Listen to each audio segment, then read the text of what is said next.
faire le casting des coups de la vie. C'était à 6h, non, 7h, je devais être là-bas. Je suis venue à 9h.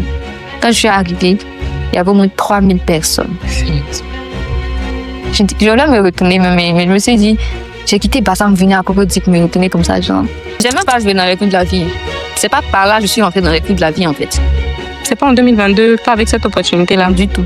C'est passé comment? Ils m'ont jamais contacté. Même quand la série commençait, j'ai vu des commentaires, on passe sur ma page, mais des commentaires et tout, c'est blessant. Les gens ne se rendent pas compte, mais ce que tu dis à travers ton écran, c'est blessant. On est des humains, on est tous des humains. Je pense que les gens ne se rendent pas. Ça fait mal, en fait. Si tu n'as pas les épaules, faut pas devenir personnalité publique. Si les épaules sont pas larges, faut laisser. Bonjour à tous, bienvenue dans Vingtaine d'Audace, le podcast qui célèbre celles et ceux qui, dans la tempête comme dans l'élan, ont choisi d'oser. Aujourd'hui, nous recevons Yedidia Adado, jeune artiste, actrice ivoirienne, révélée grâce à son rôle marquant dans la série Charles Ornel. Vous allez adorer me détester. Son jeu d'actrice sincère, puissant et engagé a su conquérir un public large et fidèle. Aujourd'hui, nous recevons cette jeune actrice, mais pas que, aussi modèle, créatrice et entrepreneur dans le domaine de la mode. Elle est fondatrice de la marque Yedi Collection, qui est une marque de mode associant audace, modernité et culture. J'ai hâte de partager avec vous ce petit moment d'échange avec Yedidia, qui est d'ailleurs présente, à qui on va laisser le soin de se présenter. Alors, bonjour Yedidia. Bonjour. Je suis très, très, très heureuse de te recevoir, particulièrement, parce que ça fait un bon moment que je te suis. Et pour moi, faire l'occasion de ce podcast, l'un des profils à ne pas rater, c'était ton profil à toi. Voilà, tu es quand même en équilibre sur beaucoup de fronts. Et donc, j'avais hâte de te recevoir pour qu'on en parle en long et en large. Alors, je t'ai présenté brièvement. Je ne peux pas mieux te présenter que toi-même. Ok. Alors, on va te laisser le soin de te présenter. Tu nous diras tout ce qu'il faut savoir sur toi. Yedidia, c'est qui? C'est quoi ses valeurs? C'est quoi ses passions? Merci déjà pour l'invitation. Je pense que j'ai un peu du mal à me présenter. Je préfère quand les autres parlent plus de toi parce que c'est les autres qui voient et tout. Mais je vais quand même dire ce que je sais de moi. Yedidia, c'est une jeune femme qui a beaucoup de rêves, qui a de grands rêves et ça date pas d'aujourd'hui. Je vais pas dire quelqu'un qui s'est fait des scénarios dans la tête, mais c'est quelqu'un qui avait une vision claire de ce qu'elle voulait dans la vie, des grandes choses. Et elle n'a pas laissé son environnement ou ce qu'elle connaît, ou ses limites, définir quel genre de personne elle devrait être. C'est quelqu'un qui se donne les moyens d'atteindre ses objectifs. En faisant quoi? En travaillant, en se formant, en se documentant, en rencontrant des bonnes personnes dans les bons lieux. Parce que c'est vraiment la puissance, en fait, du réseautage. Le travail, le talent, ça ne fait pas deux. Des bonnes personnes dans les bons lieux ouvrent des portes. Donc, pour conclure, je peux dire que je suis quelqu'un qui a beaucoup de rêves, qui est assez courageuse. Je suis aînée de ma famille, donc je sais un peu ce que c'est que de gérer. La petite passion d'aînée. Voilà, je sais un peu. Qui supporte beaucoup de choses, qui n'a pas vraiment peur, en fait, qui se met pas de limites. Et je suis quelqu'un de très indépendant depuis toujours, depuis petite. J'ai toujours voulu faire les choses par moi-même. J'aime pas rester dans une case, me laisser, voilà, j'aime faire les choses par moi-même. Tu dirais que tu es une personne extravertie? Je suis extravertie, mais je suis assez réservée. On dirait pas du tout que tu es extravertie. Pourtant, je suis extravertie. J'arrive à avoir le contact facile avec les gens un peu partout où je passe. Mais je suis assez réservée sur ma vie privée, en fait. Les gens font souvent la différence. C'est sûr. Je parle, je rigole dans la bonne ambiance et tout, mais je viendrai pas te faire rentrer. Voilà. Tout ça. Ouais, ça répond. C'est une bonne gestion. En fait, dans ta présentation, tu vas aborder plein de thématiques dont on parlera déjà. Tu vas parler en même temps de ta gestion de l'image, de toi qui es courageuse et qui a plein de rêves. Du coup, moi, j'ai envie qu'on parte de la genèse. Moi, dans mes recherches, j'ai pu un petit peu voir ton parcours académique et puis aujourd'hui, la carrière professionnelle que tu embrasses. Donc, j'aimerais que tu nous parles un peu de ton parcours académique et puis de l'instant où il y a eu ce virage pour qu'aujourd'hui, tu sois actrice au lieu de continuer peut-être dans voilà quoi, les études que tu as menées. D'accord. Concernant mon parcours, j'ai toujours été une bonne élève. J'ai toujours été parmi les 5 premiers ou les 3 premiers depuis toujours. Et mes professeurs me définissaient comme quelqu'un qui force pas. C'est-à-dire, je suis pas turbulente, Mais je suis pas sage. Je suis au milieu. Et je pense que cet épisode va me surprendre dans tout. Oui. J'aurais juré que tu étais la personne sage à Jamais. l'école. J'étais très bavarde. Sérieusement. À chaque, comment on appelle ça? J'ai oublié le nom. À la fin de l'année, quand ils font les bilans avec les parents, là, ça revenait à chaque fois. Elle bavarde. J'étais très bavarde. J'étais très bavarde, en fait. Ah. Oui. Mais j'étais pas turbulente. J'étais pas aussi la plus sage de l'école. Mais en tout cas, je m'en sortais bien à l'école et tout. Je forçais pas. Ok. Bon résultat scolaire. Même si l'attitude n'est pas allouée, tu avais de bons résultats. Donc, ça couvrait, en fait. Oui. Donc, c'est un peu ça. Et quand je suis arrivée au lycée, à partir de la seconde, je ne savais plus ce que je voulais faire. Parce qu'avant, tu savais? Avant, je savais. Je voulais faire beaucoup de choses. Mais du coup, tu savais pas. Chaque fois, ça changeait. Ok. Souvent, je voulais être chanteuse. Après, je voulais être femme d'affaires. Après, je voulais être actrice. Après, je voulais faire médecine. Parce que j'étais très forte en SVT aussi. Ok. Donc, après, je vais faire médecine. Maintenant, bon, j'ai réfléchi à faire de médecine, là, 8 ans d'études. Bon, c'est un peu compliqué. Mais c'est à partir du lycée que j'ai vraiment commencé à réfléchir sur la question de l'avenir. Et je ne savais plus. Donc, j'ai quand même continué les études. Quand j'ai eu le bac, j'étais vraiment perdue. Mais je savais que le travail de bureau, c'était pas fait pour moi, en fait. J'ai commencé à faire des petits, bon, pas vraiment des stages, mais ma maman a un cabinet d'expertise comptable. Donc, je partais un peu à chaque fois, je voyais un peu sa routine et puis je savais que ça, c'est pas fait pour moi, en fait. Non. Mais quand même, j'ai eu le bac. Je peux pas rester là comme ça à la maison. Donc, je me suis inscrite en sciences économiques. Ok. À l'université méthodiste de Côte d'Ivoire. Là, quand tu t'inscrivais en sciences économiques, est-ce que c'était un choix à réfléchir ou bien tu aurais pu t'inscrire en lettres modernes, je sais pas, en maths informatique? Est-ce que c'était juste s'inscrire pour s'inscrire ou c'était un choix à réfléchir? C'était un choix à réfléchir dans la mesure où j'aime beaucoup les affaires. Je savais que j'allais gérer plein d'affaires, en fait. Donc, je me suis dit, l'économie, c'est vaste. Pour le moment, jusqu'en licence, on entre en commun. Donc, tu as le temps de faire, par exemple, du management, du marketing, de la comptabilité, de voir vraiment ce qui t'intéresse, en fait. Donc, c'est plus dans cette optique que je suis rentrée en sciences économiques. C'est-à-dire que même là encore, tu as essayé d'amortir en cas de choc. C'est ça. Parce que tu as choisi une filière qui te permettait quand même d'avoir une vision large après. C'est ça. Pour savoir t'orienter efficacement. C'est ça. Ok. Du coup, quand tu obtiens ton diplôme supérieur en économie et finance, comment est-ce que l'avenir se dessine par la suite? En fait, avant même que j'obtienne mon diplôme, un jour, j'étais là et puis, je sais pas d'où est venue la pensée, mais je suis allée voir ma mère. Je lui ai dit, je veux créer une marque de vêtements, il faut me financer. Et là, tu avais quel âge? J'étais encore en licence de 2 ans, j'avais 18 ans, 19 ans, je pense. Ok. Je suis allée la voir, je lui ai dit, je veux créer une marque de vêtements financement et tout. Elle m'a pas pris au sérieux au début. Ce qui est quand même assez bizarre parce que j'ai toujours été une bonne commerçante. Ah bon? Depuis toujours. Je vendais tout. Ok. Au lycée, tout ça? Au lycée, je vendais tout. Ok. Pas parce que mes parents me donnaient pas de l'argent, mais je n'aime pas dépendre, en fait. Tu vois. Donc, quand j'avais l'occasion de faire des petits commerces, je faisais. Donc, ça fait que j'avais toujours un peu d'argent sur moi et tout, des petits 2000 par-ci, par-là. Tu penses que c'est dû au fait que tu sois aînée? Bon, moi, par exemple, je me suis jamais dit ça. Je pense que c'est mon caractère. De nature, même. Oui. Ma mère m'a dit, parce que quand j'étais plus petite, on avait une nounou qui nous envoyait à l'école. Je voulais même pas que la nounou m'accompagne. Je voulais aller seule. Je voulais tout faire, en fait, comme une grande. Je pense que c'est dans ma nature de faire les choses par moi-même. Donc, quand je suis allée la voir, je lui ai dit, finance-moi, je veux faire un commerce et tout. Au début, elle n'a pas voulu m'écouter. J'ai insisté, elle dit, bon, ok, je te donne 100 000. Je veux voir le résultat, je veux voir ce que tu vas faire de cet argent. Donc, elle m'a donné 100 000, j'étais encore en licence 2, j'avais même pourquoi le diplôme. Et je suis allée à Djamé, acheter des tissus. J'ai parlé avec des couturiers à Djamé, tout. J'avais déjà mes croquis en tête. J'ai fait compte. J'avais vraiment une vision claire. J'ai pris 2-3 copines là. J'avais un tonton qui avait une villa avec une piscine. J'ai dit, venez, vous allez photo mes albums. On va faire des photos au bord de la piscine et tout. Okay. Donc, elles sont venues.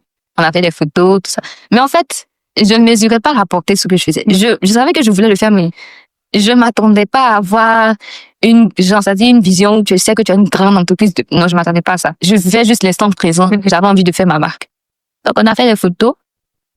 J'ai créé un logo, j'ai créé une affiche. J'ai créé une page Instagram. Et j'ai envoyé les photos à tous mes contacts. c'est-à-dire, j'ai fait une sorte de lancement, à telle date, à telle heure, je vais faire sortir ma marque et tout, et tout, et tout. Donc, rester branché. Même si en ce temps, je connaissais pas Mais à cette époque, est-ce que tu avais déjà un peu d'audience quand même? du tout. Personne ne me connaissait. À part mes amis d'école. Tu n'avais pas peur que que ça flop? C'est ça. Moi, j'aime prendre des risques, en fait. Ok. Donc, j'envoyais les images et tout. Et mes amis ont partagé en statut. Tout le monde a partagé en statut et tout. Et je pense que le même jour, mes amis sont finis. J'ai vendu 10 pièces. J'avais fait 10 pièces. Les 10 pièces. Donc, je me suis dit, attends, je vais prendre cette affaire au sérieux. Sérieux quand même. Et c'est comme ça que je me lance dans le business. J'étais toujours étudiante. Je me lance dans le business et tout. La marque est florissante. Ça se passe bien. Je commence à avoir des contrats. Et ça m'a permis aussi de rencontrer des gens. Donc, je rencontre des gens par-ci, des gens par-là. J'évolue et tout. Et franchement, cette affaire d'école, là, ça me fatiguait parce que je commençais à avoir beaucoup d'argent. Mais je me suis dit, faut finir, en fait. Au moins ça. Donc, c'est un peu comme ça que ça s'est passé. Ouais, c'est super, c'est intéressant. Déjà, dans le lancement de ta marque, c'est vrai que tu commences, il n'y a pas de vision initiale, hein. Tu fais les choses parce que à ce moment précis, c'est ce que tu veux. Tu aimes faire ça, tu commences, tu continues. C'est vraiment au jour le jour. Il n'y a pas de prévision initiale, tout ça. Mais est-ce que tu rencontres de petites difficultés qui te donnent l'impression que tu n'es pas en train de faire la meilleure des choses à faire? Bien évidemment. L'entrepreneuriat, c'est pas pour les faibles, franchement. On dit ça assez souvent, tu as des anecdotes? Franchement. C'est-à-dire que tu as des délais de commande. Le couturier ne fait pas tes tenues à temps. Les clients sont sur ton dos. En fait, il y a des moments où j'avais envie d'enlever ma tête, de la déposer, et puis j'allais passer à autre chose parce que la pression est trop. Quand tu sais pas bien gérer, en fait, les timings, ou quand tu veux faire peut-être plaisir à tout le monde, tu peux pas leur dire, franchement, je pourrais pas faire ça dans ces délais. La personne te dit, pardon, fais mon habit, pardon, je dois les... Sauf si tu as pitié, tu fais. Finalement, c'est resté sur toi. Tu sais pas comment tu vas faire, peut-être. Il y a eu ça. Ce sont les livreurs, parce que en ce temps, il y avait pas encore, Le statut voilà. Et tout. Donc, c'était les livreurs indépendants, là. Ils sont fatigués. Ils prennent tes colis à 6 heures. Ils arrivent là-bas à 23 heures. Toute la journée, on t'appelle. C'était vraiment très stressant, en fait. En plus des études à côté. C'était fatigant. Qui n'était pas le rêve aussi. Je me rappelle que les études, vraiment, c'était pas le rêve. Non, c'était pas. Puis avec le scénario, avec ses hauts et ses bas. Quand tu te présentais, quand tu parlais de ton enfance, tu as signifié que tu voulais devenir chanteuse, actrice. C'est-à-dire que de base, en fait, le domaine artistique, c'est ce qui t'attirait. Maintenant, au fil des années, après ton bac, tes premières années à l'université, tout ça, tout cours supérieur, tu commences une petite carrière d'entrepreneur dans la mode, tout ça. C'est assez florissant avec ses hauts et ses bas, mais ça va. Tu gères bien parce que ça te plaît. Ça te passionne, tu continues. À partir de quand, je vais pas dire un déclic, puisque de base, tu voulais déjà être actrice, mais la première opportunité, ça vient comment ça se dessine? La première opportunité. Si je me rappelle bien, en fait, tout est vraiment parti de ma carrière de styliste. Parce que par là, j'ai rencontré des personnes, j'ai rencontré d'autres stylistes qui m'ont dit, mais tu as un bon profil, en fait.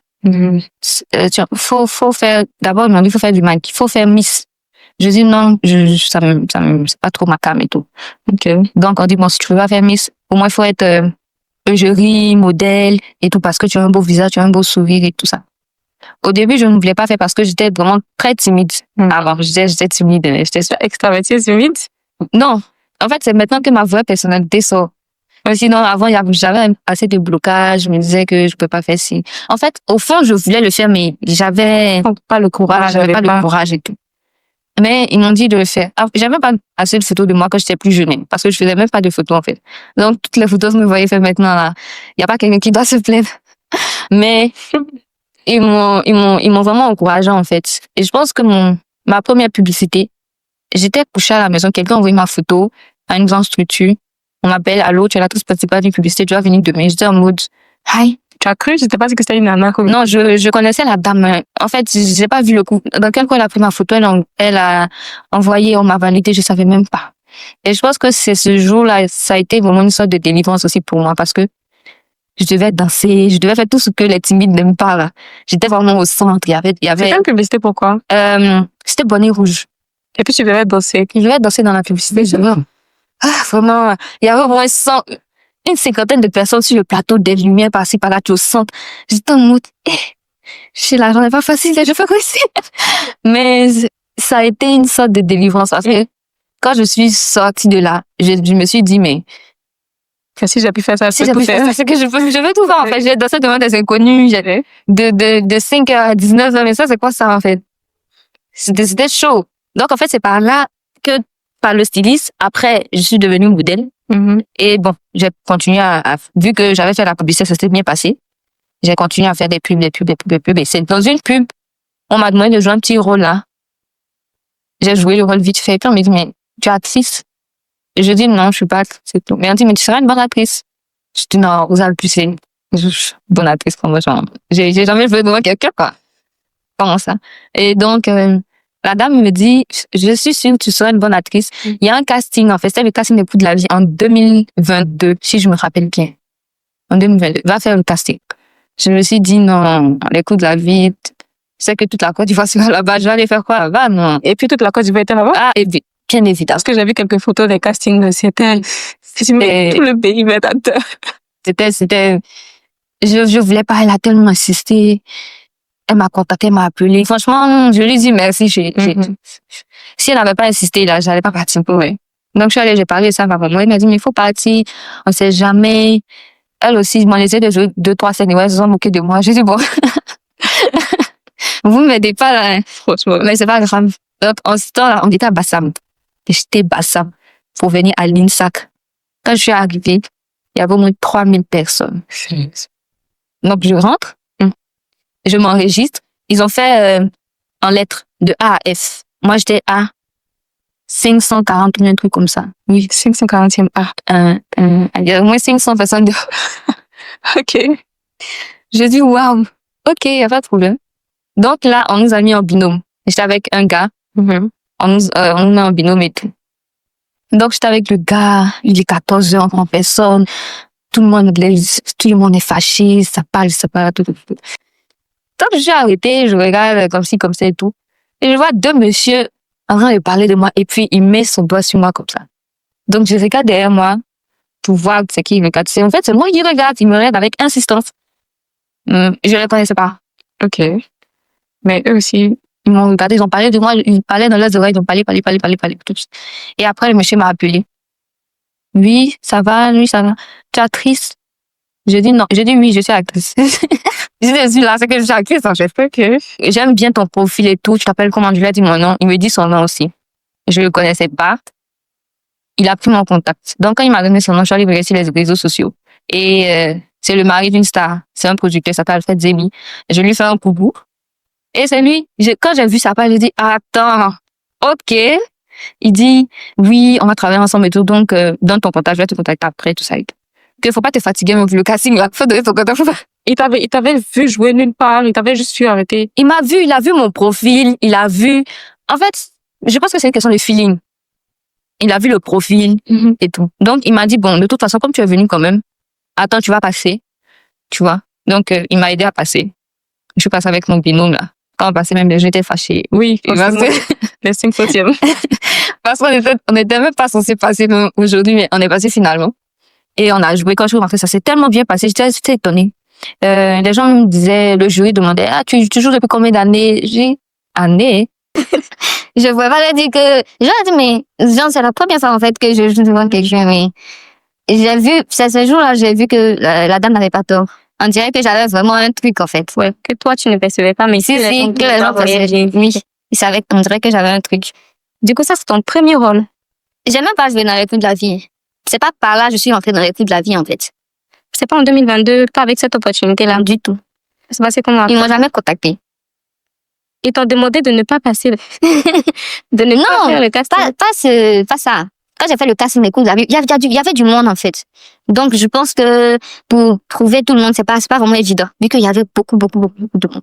Mais le monsieur, moi, je l'ai revu après. Je suis allée dans ses locaux. Il m'a parlé projet, il m'a parlé opportunité. Et il m'a dit, tu viens de commencer. Tu n'as pas encore, voilà, tu vois, même si tu as le talent, il faut peaufiner un peu tout ça, il faut que tu te sentes à l'aise et tout. Moi, ce que je te propose, tu fais quoi dans la vie? Je dis, je suis styliste. Il dit, OK, je te propose de travailler en tant que costumier avec nous. Comme ça, tu rentres dans le milieu, tu t'adaptes, tu observes, tu rencontres des personnes et tout. Et tu auras le temps de travailler sur ton jeu en attendant que les projets se mettent en place. Donc, c'est comme ça que je rentre dans le milieu en tant que costumier, chef costumier. il avait de bonnes intentions. Mais est-ce que toi, tu l'as perçu comme un échec? Est-ce que toi, tu partais pour décrocher un rôle d'actrice, pas de costumière? Est-ce que tu l'as perçu comme un échec? Non, du tout. J'étais contente. J'étais contente. Et je me disais aussi que j'avais beaucoup à apprendre.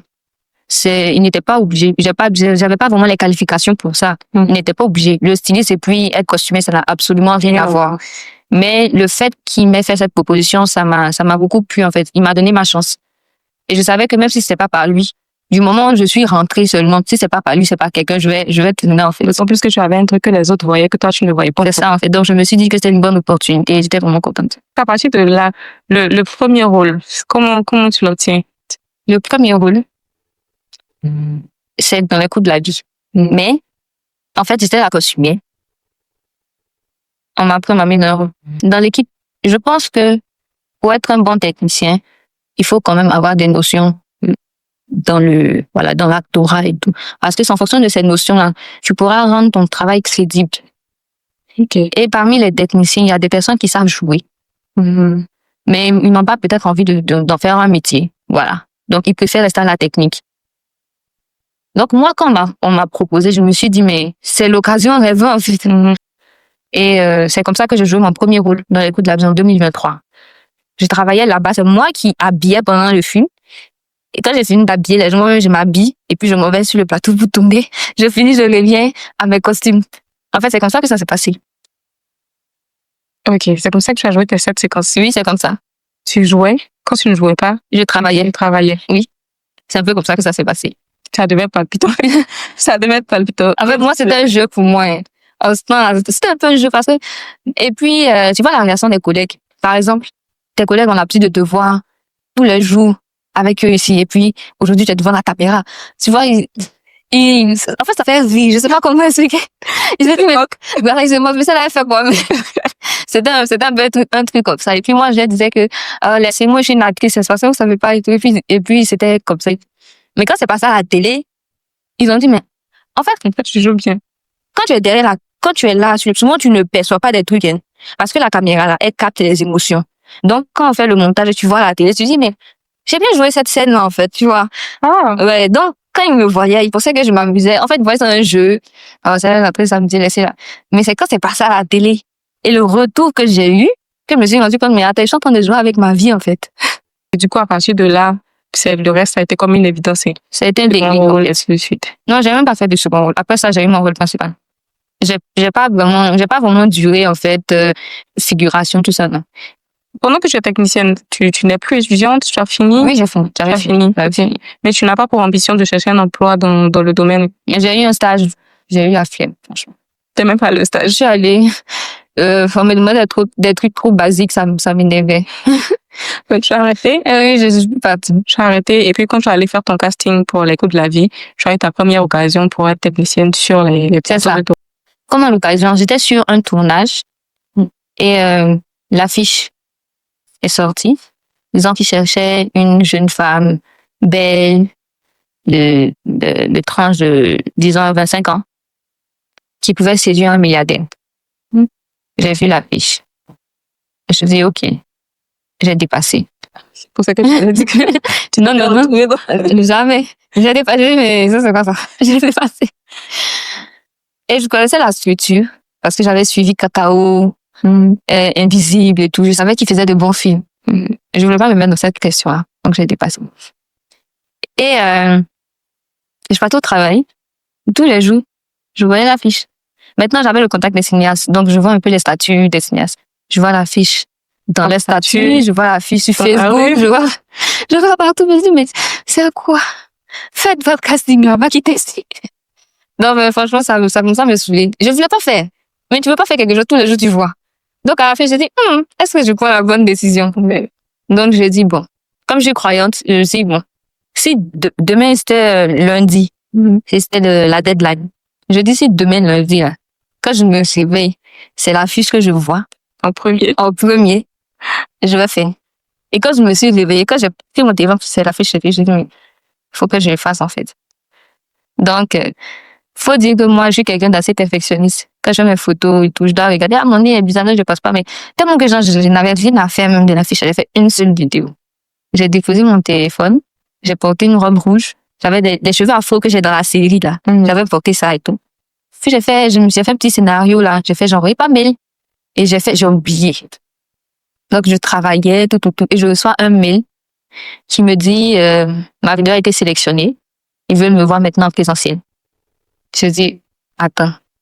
La vidéo que j'ai faite À la va-vite, j'ai fait ça à la va-vite parce que je dis, attends, ok. Mon cœur s'emballe pas, faut te calmer. Il y a un deuxième casting, quoi, calme-toi. Donc, on me donne rendez-vous, je pense, une semaine plus tard. Je me rends là-bas. Je vois des visages que je connais à la télé. Donc, ça met un peu la pression, tu vois. Plein de visages que tu connais et tout. J'étais assise sur une chaise dans un coin là-bas. Je parlais pas, j'étais seule un peu dans mon coin. Et je travaillais même, je pense que j'ai pris une permission. Est-ce que j'ai pas menti que j'étais malade pour aller au souci? Non, je m'excuse. Mais il allait savoir vrai. Mais et puis ils m'ont fait durer au casting là. En fait, c'était pour moi pour tester ma patience aussi, tu vois. Ah ouais? Oui, non, j'étais censée passer vite, mais j'ai duré, j'ai juste passé peut-être à 13h, 14h, alors que je suis venue à 8h. Mais j'ai dit non, faut te calmer, fais les trucs bien, prends ton temps. Même si ça a mignon, on va te prendre, tu fais ton truc, tu t'en vas en fait. Il faut mettre toutes les chances de ton côté. D'autant plus que tu es déjà là. C'est ça. Donc j'attends, je passe, on me donne un petit scénario.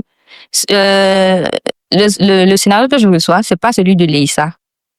C'est celui de Mimi. Dans la série, il y a une jeune fille qui fatigue son copain, qui va pouler, un truc comme ça. Mais pourquoi c'est ce scénario-là que tu reçois de base? C'est sur eux qu'on voulait que tu joues? Je sais pas. En fait, je sais pas. Mais c'est ce scénario que j'ai reçu. Encore? Donc, je reçois ce scénario. J'arrive là-bas, je tremblais même dans la salle. Et puis, il a dit un truc qui m'a fait rire, et puis ça m'a détendu. Il m'a dit, tu trembles quand tu parles comme ici. Puis ça m'a fait rire, en fait. Il dit, OK, faut jouer cette scène-là avec beaucoup de colère. Donc, je joue la scène avec la colère. Il dit, OK, je joue cette scène-là avec plus d'émotion. Donc, je joue la scène. Une autre scène. La même scène. Comment? En fait, c'est pouvoir ta capacité d'adaptation, en fait. Si tu peux improviser. C'est ça, en fait, le cinéma. C'est pas calculé. C'est pas calculé. Mais je me dis que ça doit être un peu bizarre. Justement. On me demande de jouer une scène avec colère. J'imagine que c'est parce que c'est quelque chose qui peut mettre en colère. Pas du tout. Après, on me demande de jouer la même scène avec beaucoup d'émotion. Pas du tout. Une simple phrase. Bonjour, papa. Tu peux le dire en colère, avec tristesse, en riant. En fait, c'est ça, en fait. C'est ça, c'est la magie du cinéma. Donc, quand il m'a dit de jouer la scène avec l'émotion, j'ai pas compris, j'ai commencé à pleurer. En fait, j'étais censée donner l'émotion, mais je me suis surprise. J'ai vu mes larmes, en fait, en commençant à pleurer, mais alors que j'avais jamais vraiment pleuré devant... Tu pleurais pour de vrai ou tu jouais? En fait, j'ai joué la scène et mes larmes ont commencé à couler. OK. Donc, il dit, OK, c'est bon, faut partir à la maison. Genre, on a fait 5 minutes. Je dis, déjà. Parce que tous ceux qui rentraient là-bas, ils faisaient 1 heure. Moi, je rentre 5 minutes envie de partir à la maison, en fait. Il dit, non, faut passer. Il dit, OK. Pour moi, il n'a pas mis ma tête. Quand j'ai rentré, t'étais triste. Il n'était pas triste, mais je trouvais ça bizarre. Pourquoi les autres font 1 heure et puis moi, je fais 5 minutes? C'est pour me chasser aux pieds. Quoi, j'ai pas bien joué. Tu les as saoulés. J'ai pas compris, mais il y avait plein de questions, en fait, qui me fatiguaient ma tête. Donc, je dis, bon, c'est pas grave, je m'en vais. Je suis partie. J'ai enlevé ma tête dessus pour ne pas être déçue. J'ai enlevé ma tête dessus. Et un jour, j'étais dans un tournage, là. J'étais bien fâchée aussi. J'étais fâchée même. Mon assistante avait fait un truc, là. Donc, j'étais énervée. Et puis, mon téléphone sonne. J'ai répondu même, allô. J'étais fâchée, en fait. Tout m'énervait. Et puis, ils m'ont dit, allô, bonjour, c'est mademoiselle, vous avez été retenue. On vous attend. Quand elle a dit ça comme ça, en fait, j'ai dit, OK, d'accord. Tu as réalisé, bon, je sais pas si tu avais participé à plusieurs castings avant celui-là, mais est-ce que tu as, sur le moment, tu as réalisé que c'était ton casting de 5 minutes là? C'était pour ça qu'on t'avait appelé. J'ai réalisé parce que j'avais fait un autre casting avant ça. Ça, je vais revenir un peu parce que le monsieur, pour diverses raisons, m'a dit que je n'avais pas de talent d'actrice. Il me l'a dit bien comme ça. Que je n'ai pas de talent d'actrice, mais je lui plais bien. Donc, en fait, il voulait casser mon moral. Je lui plais bien, je suis son genre, mais j'ai pas de talent. Mais en tout cas, il va me faire cette faveur. Il voulait te donner un qui te faisait une fleur. Ouais, c'est ça, en fait. Ça m'avait un peu cassé avant le truc, mais je me suis dit, je l'écoute pas. J'ai refusé de travailler avec lui, je le laisse, en fait. Si tu me fais une faveur, c'est pas la peine. Ouais. Donc, c'était le seul casting que j'avais fait actuellement. Donc, forcément, c'était ça. Tu savais directement que c'était. Ouais. Mais tu te sentais comment? En fait, 5 minutes là où les autres ont fait 1 heure et puis tu as retenu. Je me sentais, mais j'étais contente. En fait, dans ma tête, je me disais pas, je vais jouer quoi, je vais jouer qui. J'étais juste contente d'avoir réussi mon casting. Surtout d'une maison de production qui fait de bons trucs. Je sais qu'il y avait beaucoup de personnes qui l'ont fait, donc j'étais juste contente, en fait. J'ai pas vraiment réalisé, j'étais juste contente. Je savais pas je jouais quoi, je faisais quoi, mais j'étais juste contente. Dans ce que tu dis là, j'ai envie de te demander, est-ce que tu penses que tu es quelqu'un qui vit au jour le jour, qui prévoit pas beaucoup, qui est pas beaucoup dans la planification, qui profite juste? Je suis pas carrée, en fait. Je suis pas planning carré. À tel âge, je dois faire ci, mais je dois accomplir ça. En fait, je dis ça parce que tu as dit que quand tu as reçu ton coup de fil qui te disait que j'étais retenue, sur l'instant, tu étais contente. Tu savais pas quel rôle tu allais jouer, tu étais juste contente. Moi, à ta place, j'ai reçu le coup de fil. Ok, c'est bien. Mais ensuite, je stresse sur tout ce qui va suivre. Quel rôle je vais jouer? Est-ce que je vais bien jouer? Est-ce que je pourrais pas faire ci pour anticiper? Est-ce que si? Est-ce que ça? Mais c'est vraiment tous les autres jours qui suivent qu'il faut que je planifie maintenant.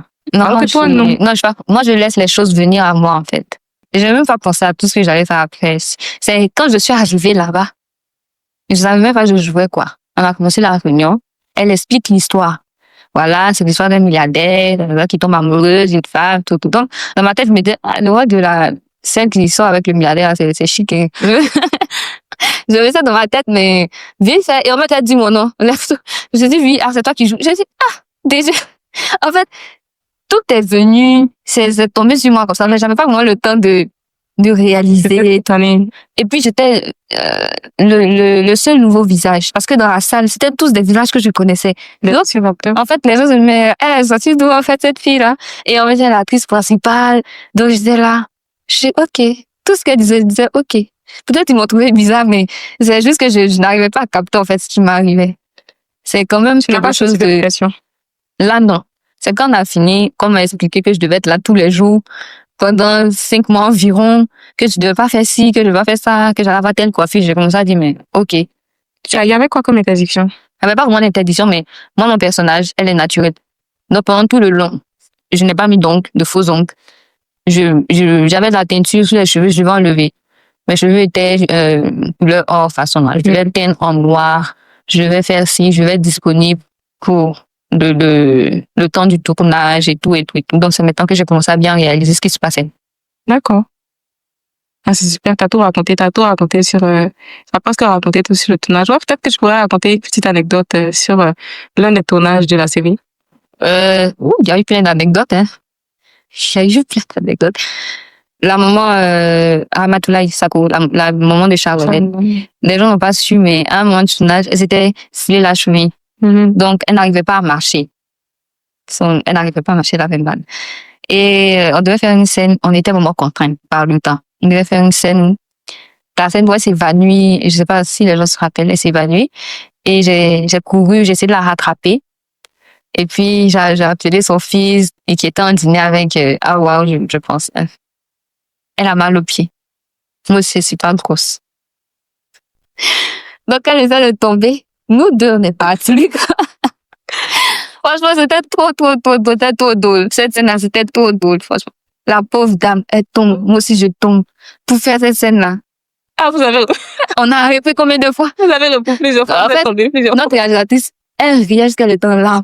Parce que c'était trop drôle, en fait. La fille n'est pas grosse, vous voulez que la dame tombe sur moi. Moi aussi, je n'ai pas force. Elle tombe aussi, je tombe. Moi-même, je tombe avant elle-même. Donc, plusieurs fois. Donc, c'était trop drôle. Et il y a eu plein de scènes comme ça. C'était hilarant, franchement.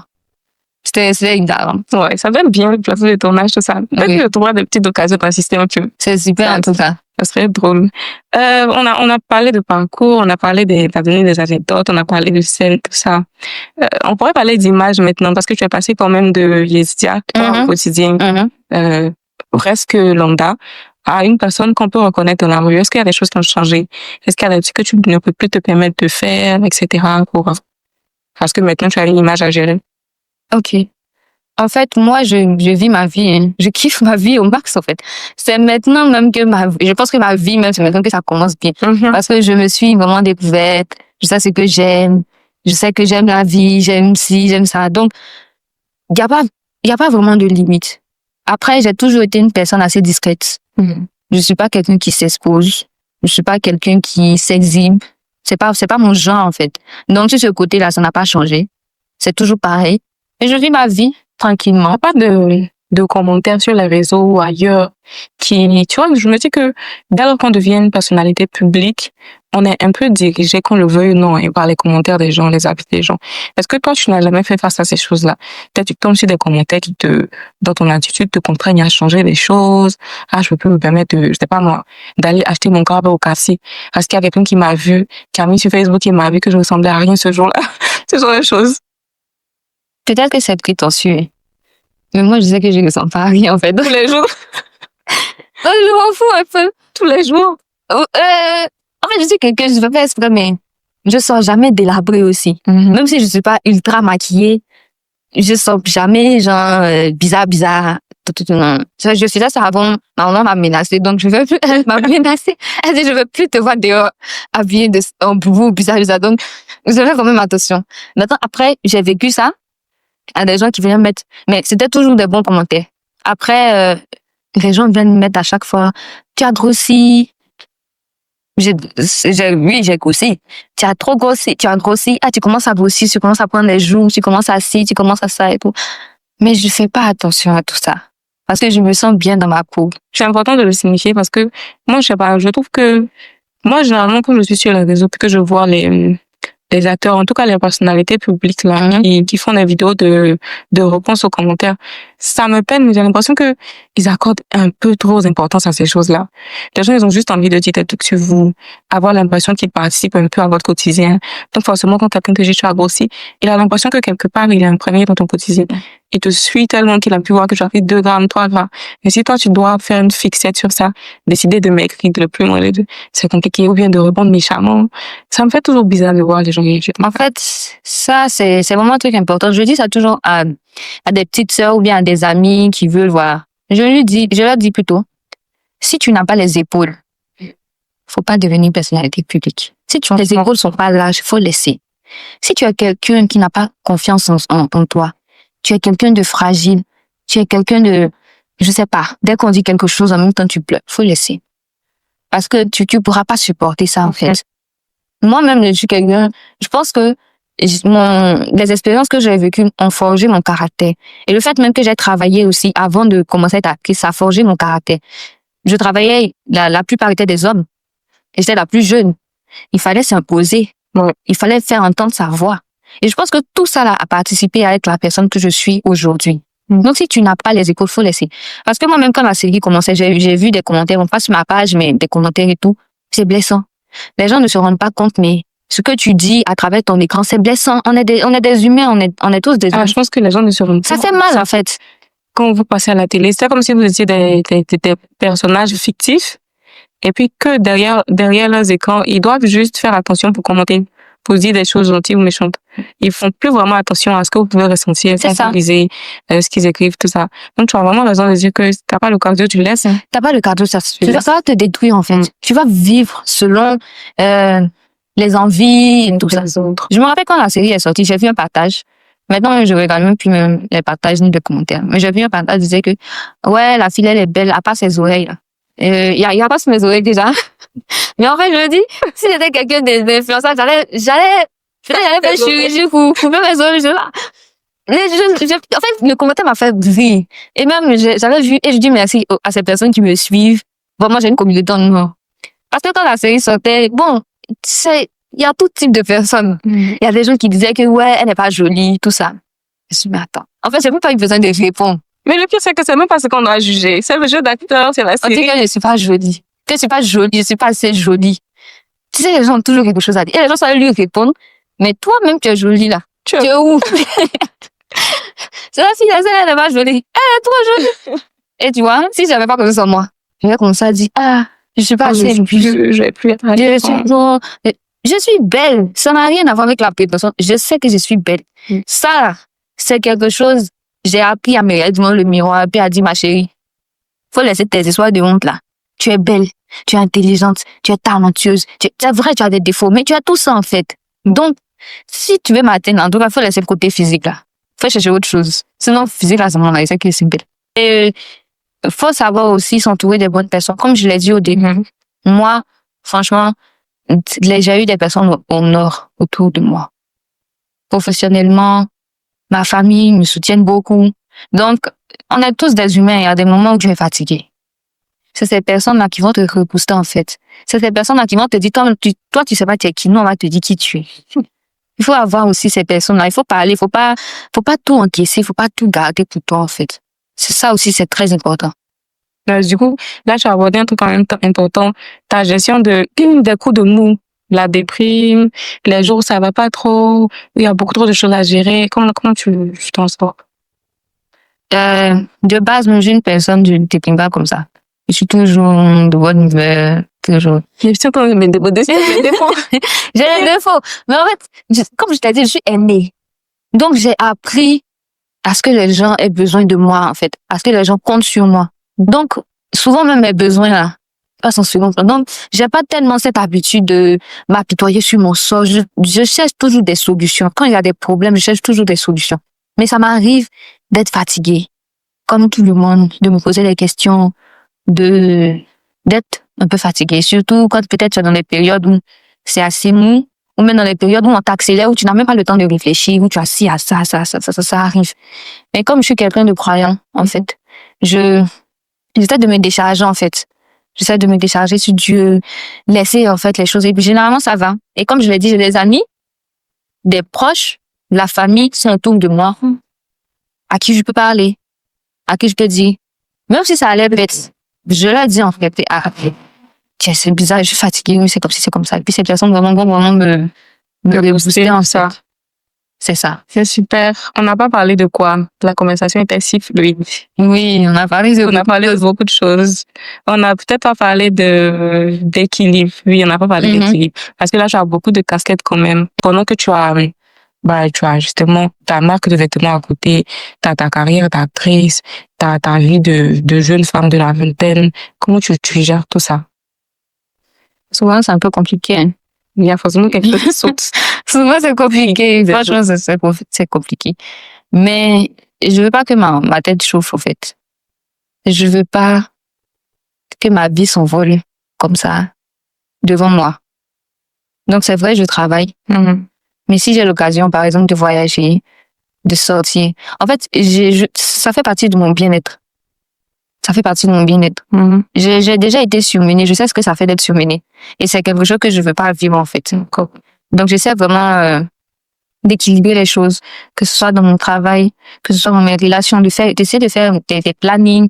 Je veux pas vraiment me prendre la tête. C'est pour ça que j'ai dit que je suis pas même dans la planification de l'avenir pour dire que à 30 ans, je dois être ici.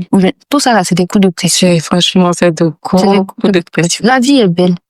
On va pas venir vivre cette même vie la deuxième fois. Donc, au mieux, tu profites de ta vie.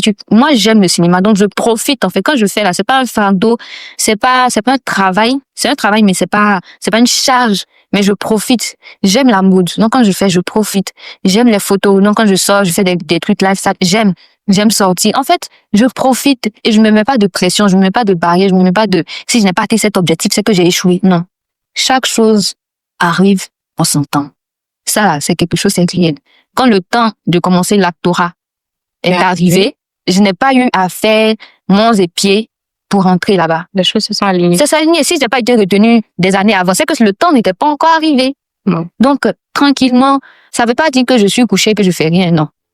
Mais, tu travailles sans te mettre de pression.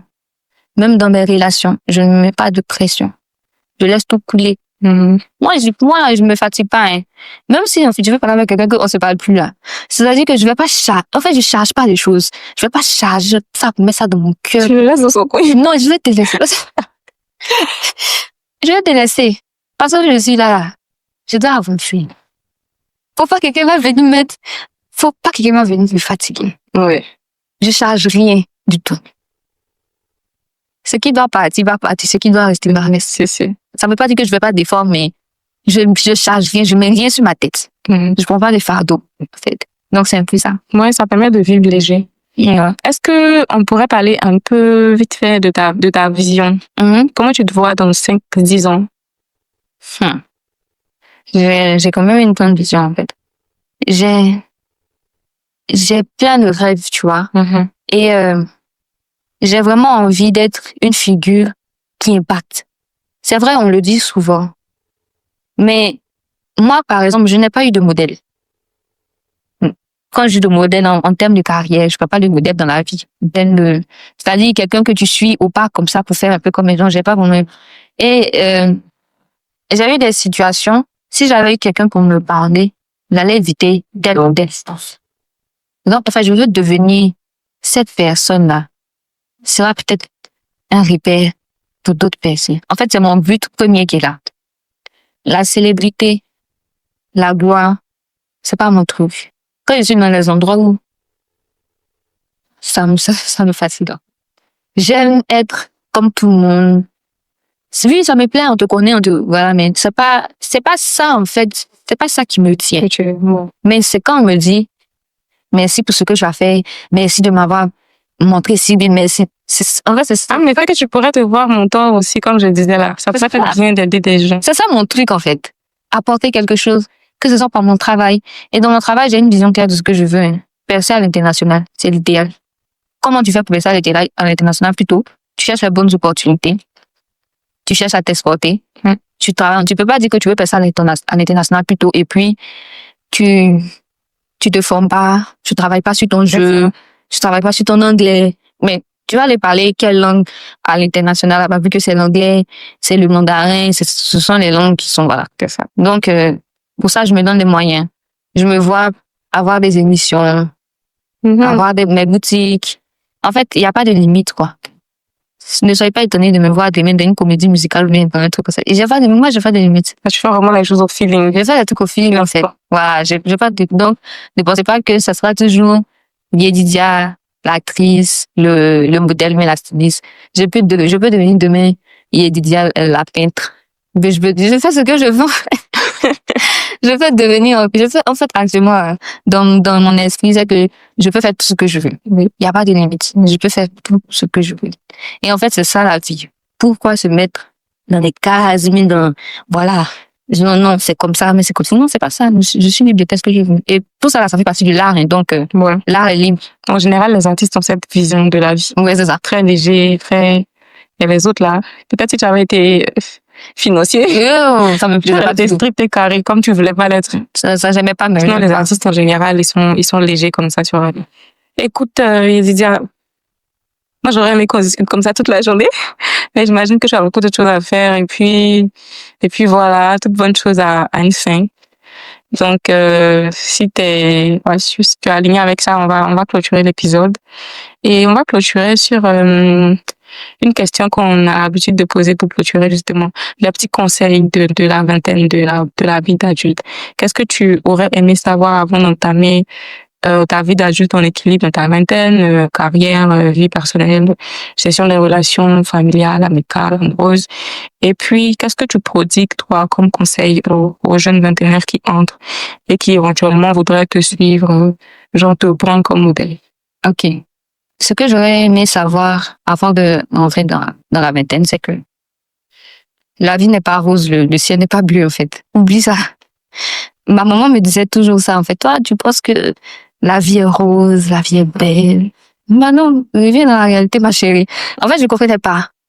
Mais il faut que tu gardes ton innocence, mais ne sois pas naïf. Aie l'esprit ouvert, aie les yeux ouverts. Il faut savoir que chaque acte que tu poses aura des conséquences, bonnes comme mauvaises. Ça, c'est un fait, en fait. Ça, j'aurais voulu le savoir. Mais je pense que les expériences, on leur enseigne. Voilà. C'est à cause des expériences, à cause des conséquences que aujourd'hui, tu peux savoir si nous ça. Moi, j'ai eu la chance que ces expériences n'ont pas eu des conséquences énormes. Mais il y a d'autres qui n'ont pas cette chance. Donc, il faut vraiment faire attention, en fait, à quel choix tu fais. Plutôt, quel type de personne tu traînes aussi. Parce qu'on dit, il y a un dicton qui dit, si je me trompe pas, dis-moi avec qui tu traînes, je te dirai qui tu es. Ça aussi, il faut que vous faites attention à ces fréquentations. On est jeune, on pense que la vie, c'est ça, mais tes amis, là, en fait, ils constituent un réseau. Il faut s'entourer aussi de bonnes personnes, c'est important. C'est pas juste, non, on est venu s'amuser. Non. Actuellement, là, je peux dire que j'ai des amis de divers trucs. Et comme moi-même, je vois mes fréquentations, je suis fière. Pas parce que je traîne avec des gens par intérêt, mais je suis fière, en fait, de voir les gens qui sont autour de moi. Et je sais qu'eux aussi sont fiers de voir que je suis parmi leur entourage. Maintenant, quel conseil je pourrais donner? aux jeunes femmes, laissez faire de timidité, là. Il n'y a rien de vrai. Franchement, ça, c'est un bon conseil. Non, faut laisser faire de timidité. C'est un très bon conseil. Faut laisser pas, tout le monde a peur, en fait. Tout le monde a peur, tout le monde a le crack, mais la timidité, c'est un poison. Ça te fait te voir autrement. C'est même pas comme ça que les gens te voient en vrai. Tu te mets dans une prison, franchement, tu es enfermé. Laisse faire de timidité. Fais tes trucs. Même si on se moque de toi, ça fait quoi? Ça fait rien. De toute façon, il faut bien un début à tout. Il faut un début, on s'est moqué de toi, là. Ça va pas, ça va enlever quoi, support bien. Ça va rien, ça, en fait. Au contraire, c'est comme ça que tu vas apprendre. Une petite anecdote sur le plateau, j'ai fait un truc, les gens commencent à rire. Moi, en fait, quand tu es timide, tu as l'impression que tout ce qu'on fait là, c'est visé, en fait. C'est ça. Quand tu vois rien, c'est ça qu'il y a les gens et tout. Et, franchement, ma réalisatrice, elle m'a appelé, elle m'a dit, mais ça parce que les gens rient, que ça veut dire qu'ils se moquent de toi. En fait, tu peux faire quelque chose qui fait rire, tout simplement. Pourquoi vous prenez pas les choses simplement et puis vous voyez tout en attaque? Quand elle m'a dit, franchement, tu es parfaite, tu es talentueuse. Elle m'a dit ça. En fait, ça m'a libérée. Je me suis dit, mais pourquoi tu attends l'approbation des gens, en fait? Laisse ça et puis commence à faire ton truc. Donc, franchement, aux jeunes femmes qui ont beaucoup de rêves, laissez la timidité. Ça va pas vous envoyer quelque part même. Donc, c'est un peu ça. C'était super, merci beaucoup. Là, j'ai eu l'impression que tu me parlais directement. Je suis sûre que ça va autant me servir à moi qu'à toutes les personnes qui nous ont écoutés. C'était un très bel échange. Franchement, ça m'a fait super plaisir de te recevoir. J'aurais voulu que ça continue, mais malheureusement, ça ne peut pas. Donc, on va clôturer l'épisode sur ça. Pour vous qui nous suivez, si vous avez aimé notre échange, n'hésitez pas à commenter, à partager autour de vous. Vos commentaires vont nous permettre de nous améliorer, à en parler, à en discuter et à exécuter, sinon rendre à la lettre les conseils qui sont prodigués dans l'émission. On a une petite, comment dire ça, un petit rituel. Voilà, chez nous. Quand on reçoit des invités, en guise de remerciement, on leur laisse des carnets. On a appelé ces carnets-là les carnets de l'audacieux. Parce que on se dit que pour les profils que vous avez, pour les entrepreneurs, les carriéristes, les personnalités du social, bref, pour les vingtenaires qui ont de l'audace que vous êtes, vous avez besoin d'avoir des carnets, why not? Tout à l'heure, quand tu es venu, je te notais des choses. Il y a tout le temps des idées qui viennent, des idées fusent. Pour ne pas les laisser s'échapper, on vous offre nos petits carnets. Je vais me permettre de t'en offrir un. Voilà. Avec Festilo qui va avec Brainstormer. Merci beaucoup. J'espère qu'il te servira, que tu auras le temps de noter quelques petites idées dedans et qu'à chaque fois que tu le verras, il te rappellera Bérénice, le podcast. Moi, en tout cas, je suis sûre que je vais pas oublier cet échange-là d'aussitôt. Donc, merci beaucoup, Jésia, d'être passé. Et merci à vous de nous avoir suivis. On se dit à très bientôt pour un nouvel épisode. Merci beaucoup.